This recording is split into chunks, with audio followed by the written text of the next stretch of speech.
Master minds commerce చదవాలనుకునే 10th inter విద్యార్థుల తొలి ఎంపిక. నమస్తే రమగారు. నమస్తే జయ.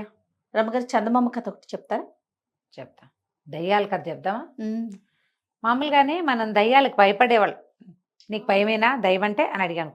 చాలా భయం అని చెప్తాం. దయ్యం అంటే భయం లేదు అని చెప్పేవాళ్ళు ఉంటారా? చాలా తక్కువ మంది ఉంటారు కదా. కానీ దయ్యానికి జడవని వాళ్ళు ఉంటారు కొంతమంది. భయపడరా? వాడు మామూలు వాడు కాదు. వాళ్ళకి ఘటోత్కచుడు. ఘటోత్కచుడు, వాడికి ఏ భయం ఉండదు. తెంపరితనం జయ. ఈ తెంపరితనము చిన్నపిల్లల్లో కనపడుతుంది. భయం తెలీదు వాడికి.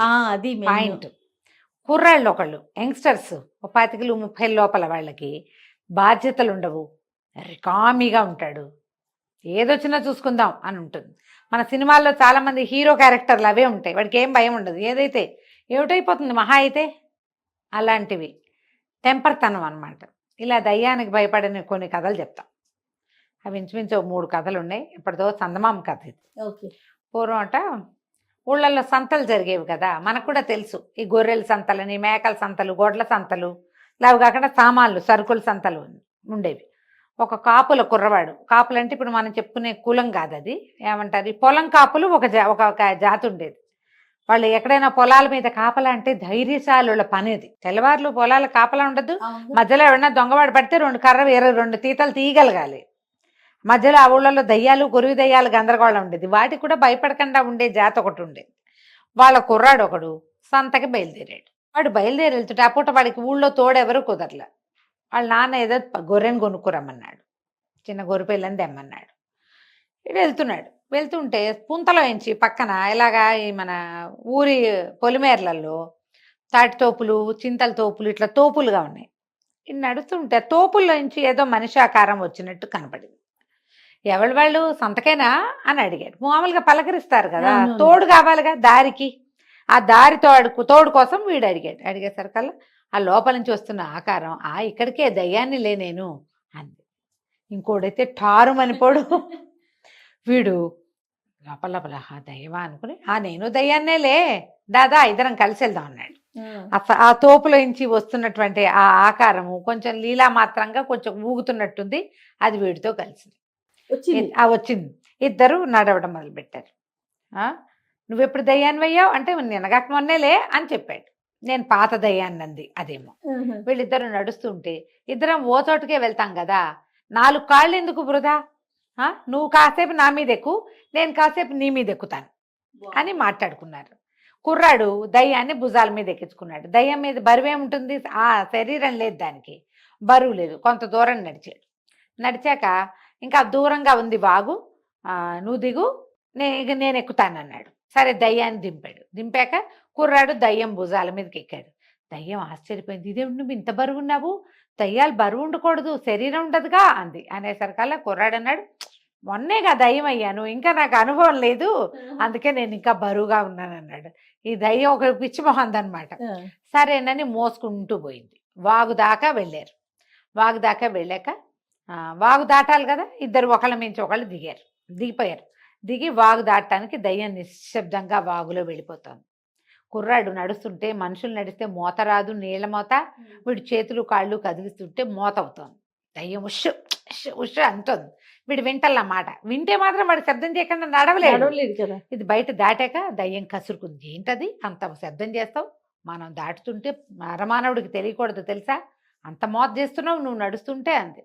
కుర్రాడు అన్నాడు, మరి నేను కొత్తగా దయ్యం అయ్యాను, నాకు ఎట్లా వస్తుంది చెప్పు, నాకు అనుభవం లేదు, ప్రాక్టీస్ లేదు అంతేనన్నాడు. ఇద్దరు కలిసి ఇంకా నడవటం మొదలుపెట్టే. సంత ఇంకా కూతవేట దూరంలో ఉండేసరికి కుర్రాడు అడిగాడు, అది కాదు, ఇప్పుడు ఈ దయ్యాల నుంచి తప్పించుకోవాలన్నా, లేదా దయ్యాలకు ప్రాబ్లమ్స్ ఉన్నా ఎలాగా, ఏమిటి అంటే, అలాగాదురా, మనం మనుషుల్ని పట్టాలి, మనుషుల మీదకి ఎక్కాలి, మనుషుల్ని ఆడించాలి, పీడించాలి, చాలా చేయాలి.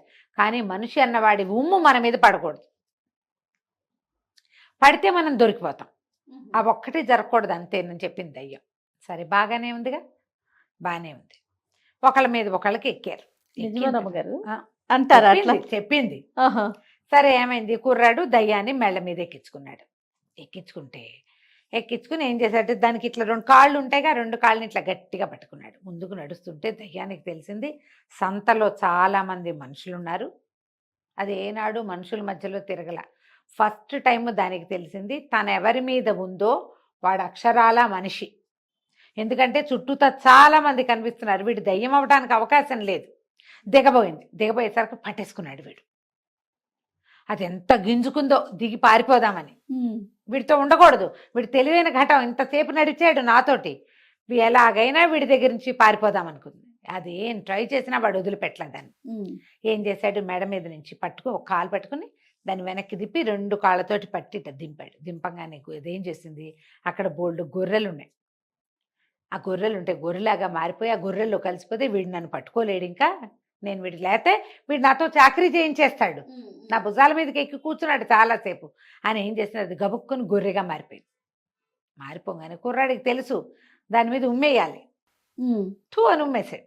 ఉమ్మేయగానే ఈ గొర్రెగానే ఉండిపోయింది. అది ఇంత బలిసిన ముదురు గొర్రె, వాడు 50 ఏళ్ళ వాడు, చచ్చిపోయిన దయ్యం. ఓహో, ఉండిపోయింది గొర్రె. అది బాబాయ్ అంటుంది కానీ దానికి ఎటు వెళ్ళాలో తెలీదు, ఎందుకంటే దానికి దారి తెలీదు, దాని గుంపు ఏదో తెలీదు. మామూలుగా గొర్రెలకి దాని గుంపు, దాని అమ్మ నాన్న మావయ్య అవన్నీ తెలుస్తాయి, దీనికేం తెలుసు, ఇది పిచ్చి గొర్రె. ఇది నుంచుంది. కుర్రాడు ఏం చేస్తాడు, మెడ మీద బొచ్చుని గట్టిగా పట్టుకుని చక్కగా ఒక్క గొర్రె పిల్ల కొందామంటే బ్రహ్మాండమైన సలీసైన గొర్రె దొరికిందని దాన్ని నీడ్చిపోయి అక్కడ కసాయి వాళ్ళు వీళ్ళు ఉంటారు కదా, వాళ్ళ దగ్గర శుభ్రంగా అమ్మేసి వాళ్ళ నాన్న 2 రూపాయలు ఇస్తే గొర్రె పిల్లకి వీడు 50 రూపాయలు జేబులో వేసుకుని అక్కడ ఉన్న ఒక చిన్న గొర్రె పిల్లని రూపాయికి బేరమాడి గొర్రె పిల్లని సంకనేసుకుని వెళ్ళిపోయాడు. భయం ఏది వాడికి, భయం లేదు, భక్తి లేదు. ఎప్పుడు కూడా భయపడితేనే ఇలాంటి ఆత్మలు మన నెత్తినెక్కుతాయి. నీకు భయం లేదు, అది నిన్ను చేయగలిగేది ఏమి లేదు, అదే పారిపోవడానికి ట్రై చేస్తావు. అవును, ఇదో కథ. ఇక రెండో కథ ఉంది, ఇందులో చెప్తాం. పూర్వం అట ఒక మంచి బలశాలి ఆబోతు లాంటి వాడు ఒకడు ఉండేవాట ఒక ఊళ్ళో. దరిద్రుడు పాపం, వాడికి ఏమీ లేదు. వాడు ఏం చేసేవాడు, ఈ సంతలో సామాన్లు తీసుకుని వీధి వ్యాపారం చేసుకునేవాడు. హాకర్స్ అంటాం కదా మనం, వీధుల్లో తిరిగి అమ్ముకునేవాడు. వాడికి ఆ అమ్మకపు డబ్బు, తను కట్టాల్సిన డబ్బు పోగా వాడికి తిండికి మిగిలేదు, అంతేగాని దాపరికానికి ఇల్లు వాకిలికి ఏమీ మిగిలేదు కాదు, సరిపోయేది అనమాట. పైగా వీడు మంచి బలశాలి, వీడి తిండి ఎక్కువ. అట్లాగే పని చేసుకునేవాడు, వీధి వ్యాపారిగానే ఉండేవాడు, తిరుగుతూ ఉండేవాడు. పిల్లనిచ్చి ఎవరైనా పిల్లనిస్తే బాగుండి పెళ్లి చేసుకోవాలని ఉండేది. పెళ్లి చేసుకుంటే సాయంకాలం ఇదంతా తిరిగి ఇంటికి వెళ్తే పిల్ల ఏదైనా ఒక ముద్ద కాచిపోస్తుంది, ఏదో ఒక కుక్కడి గంజైనా వస్తుంది కదా, ఇది నేనే చేసుకోవాల్సి వస్తుందని వాడికి చాలా దిగులుగా ఉండేది. ఓ చుట్టాలు పక్కాలు వాళ్ళందరికీ ఎవరితోటో వాళ్ళ దగ్గర వీళ్ళ దగ్గర కలిసినప్పుడు ఈ దరిద్రం వల్ల నాకు పెళ్ళి అవటం లేదు అంటే వాళ్ళు ఏమన్నారు, ఒరే ఇంత బలశాలివి శుభ్రంగా ఉంటావు, నీకు పిల్లని ఎందుకు ఇవ్వరంటే, ఎందుకు ఇస్తారు, ఇల్లు లేదు వాకిలి లేదు, ఒట్టి మొహం చూసి పర్సనాలిటీ చూసి పిల్లల్ని ఇచ్చే కాలమా అది. ఓ ఇల్లు వాకిలి వీడికోకుండా చట్టి ఉండాలి, కుండ లేదు చట్టి లేదు, ఇల్లు వాకిలి అసలే లేదు.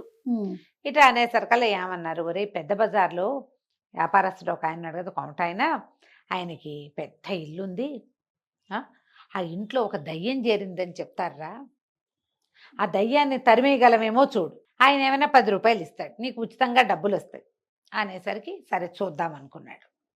చూస్తే ఈ కోమట ఆయన అని చెప్తున్న ఆయనకి పెద్ద బ్రహ్మాండమైన ఇల్లు కట్టాడు. ఇల్లు కట్టిన తర్వాత ఏమైంది, ఈ గృహప్రవేశం చేశారు. గృహప్రవేశం చేసిన 2వ రోజో 3వ రోజో వాళ్ళ బంధువుల్లో ఎవరో చనిపోయారు. ఆయన ఒక్క 15 రోజుల పాటు పిల్ల మేకాతో కలిసి ఆ ఊరు వెళ్ళిపోయాడు. ఓకే, ఆ 15 రోజుల్లో ఏమైంది, దీనికి ఈ బిల్డింగ్కి ఎవరో ఒకడు వచ్చి లోపల సూసైడ్ చేసుకున్నాడు. వాళ్ళు తిరిగి వచ్చాక ఇల్లంతా శుభ్రం చేయించారు కానీ బాడీ బయటికి వెళ్ళిపోయింది, అసలు వాడు ఇందులో ఉండిపోయాడు ఆత్మ.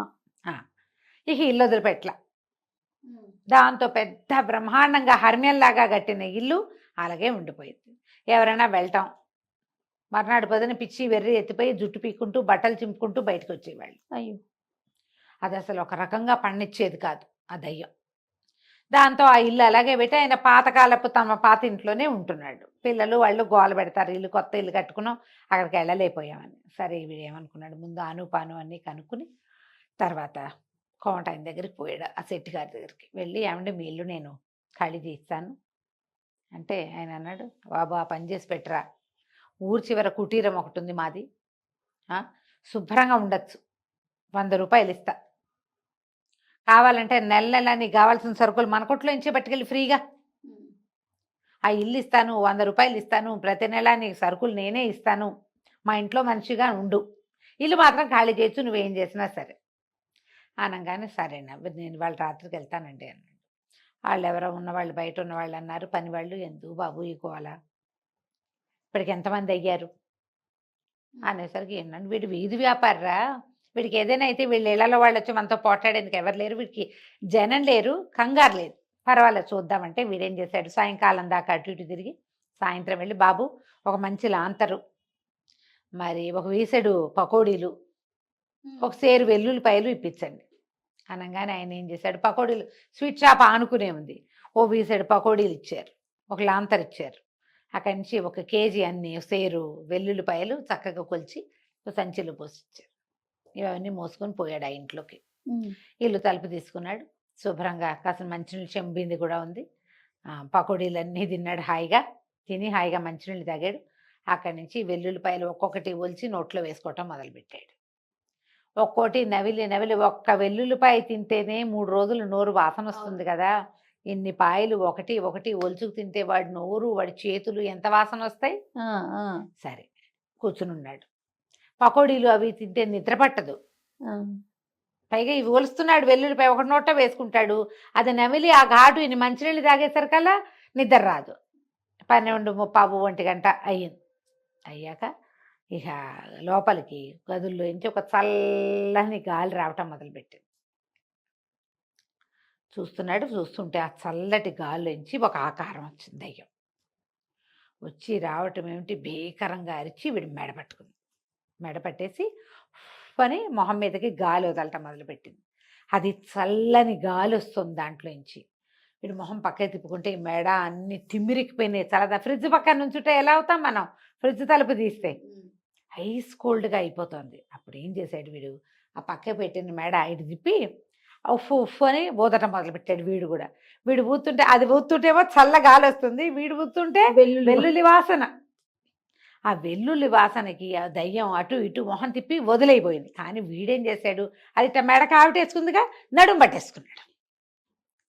ఇక అదే పని ఉఫ్ఫు ఉఫ్ఫు ఉఫ్ఫు ఉఫ్ఫు అంటూనే ఉన్నాడు. ఓకే, వాడికి నిద్ర లేదు, భద్ర లేదు, దాన్ని వదిలిపెట్టాల.